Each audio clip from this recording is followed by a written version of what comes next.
നമസ്കാരം.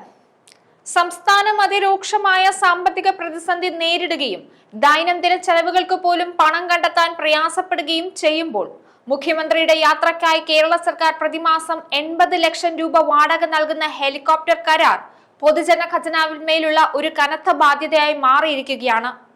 ഒരു വശത്ത് സാധാരണ ജനങ്ങൾക്ക് നികുതി ഭാരം വർദ്ധിപ്പിക്കുകയും ട്രഷറി നിയന്ത്രണങ്ങൾ കർശനമാക്കുകയും ചെയ്യുമ്പോൾ മറുവശത്ത് കോടിക്കണക്കിന് രൂപ ചെലവഴിക്കുന്ന ഈ ആഡംബരപരമായ ആകാശയാത്ര ഭരണകൂടത്തിന്റെ മുൻഗണനകളെക്കുറിച്ചും ധാർമ്മികതയെക്കുറിച്ചുമുള്ള ഒരു ചോദ്യചിഹ്നമാണ്.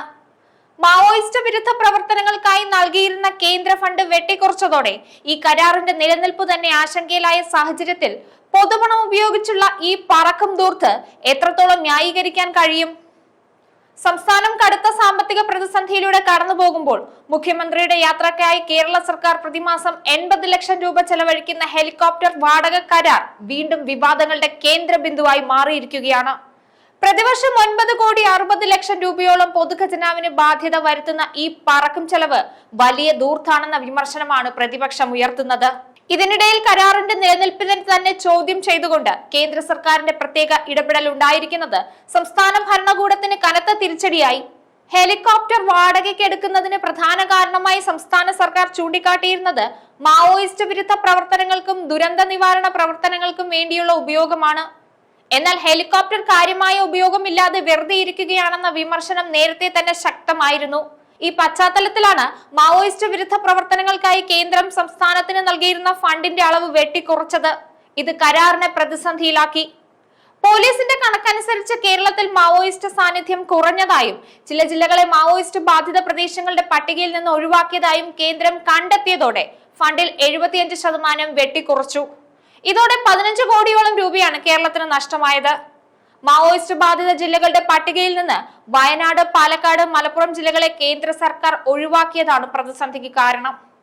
നേരത്തെ വർഷം 20 കോടിയോളം രൂപ ലഭിച്ചിരുന്ന സ്ഥാനത്ത് നിലവിൽ 5 കോടിയിൽ താഴെ മാത്രമാണ് മാവോയിസ്റ്റ് വിരുദ്ധ പ്രവർത്തനങ്ങൾക്കായി കേരളത്തിന് ലഭിക്കുന്നത്. അതായത് ഏകദേശം 15 കോടിയോളം രൂപ നഷ്ടം വരും.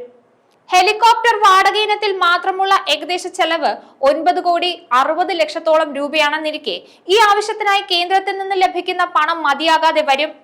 കേന്ദ്ര ഫണ്ടാണ് ഹെലികോപ്റ്റർ വാടക നൽകുന്നതിൽ മുഖ്യ പങ്ക് വഹിച്ചിരുന്നത്. ഈ ഫണ്ട് കുറഞ്ഞതോടെ പ്രതിമാസ ബാധ്യതയായ 80 ലക്ഷം രൂപ സംസ്ഥാനത്തിന്റെ സാമ്പത്തിക പ്രതിസന്ധി വർദ്ധിപ്പിക്കും. ഹെലികോപ്റ്റർ യാത്ര അനിവാര്യമാണെങ്കിൽ പോലും കടുത്ത സാമ്പത്തിക ഞെരുക്കത്തിനിടയിൽ പൊതുപണം ഇത്തരത്തിൽ ചെലവഴിക്കുന്നതിന്റെ ധാർമ്മികതയാണ് ചോദ്യം ചെയ്യപ്പെടുന്നത്.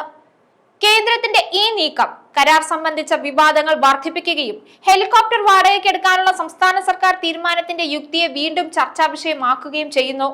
കേന്ദ്രത്തിന്റെ ഫണ്ട് വെട്ടിച്ചുരുക്കൽ ഈ കരാറിന്റെ നിലനിൽപ്പിനെ സംശയത്തിലാക്കിയത് ഇതൊരു അത്യാവശ്യ സേവനമായിരുന്നോ അതോ ആഡംബരപരമായ തീരുമാനമായിരുന്നോ എന്നതിന്റെ അടിസ്ഥാനത്തിലാണ്. പൊതുഖജനാവിൽ നിന്ന് കോടികൾ ചെലവഴിക്കുന്ന ഇത്തരം തീരുമാനങ്ങൾ ഭരണപരമായ കാര്യക്ഷമതയുടെയോ സുരക്ഷയുടെയോ പേരിൽ ന്യായീകരിക്കാൻ ശ്രമിക്കുമ്പോഴും സാധാരണ ജനങ്ങളുടെ നികുതി പണത്തോടുള്ള ധാർമ്മിക ഉത്തരവാദിത്തം ഭരണകൂടത്തിന് വിസ്മരിക്കാനാവില്ല. അടിസ്ഥാന സൗകര്യങ്ങൾക്കും ക്ഷേമ പദ്ധതികൾക്കും പണം കണ്ടെത്താൻ പാടുപെടുന്ന ഒരു ഭരണകൂടം ഈ അനിയന്ത്രിത ആഡംബരം തുടരുന്നത് ജനങ്ങളോടുള്ള ഉത്തരവാദിത്തമില്ലായ്മയാണ് സൂചിപ്പിക്കുന്നത്. ചുരുക്കത്തിൽ മുഖ്യമന്ത്രിയുടെ പറക്കും ബാധ്യത കേരളത്തിന്റെ ധനകാര്യങ്ങളുടെ ആകാശത്ത് തൂങ്ങിക്കിടക്കുന്ന ഒരു വലിയ ചോദ്യചിഹ്നമായി തുടരുന്നു.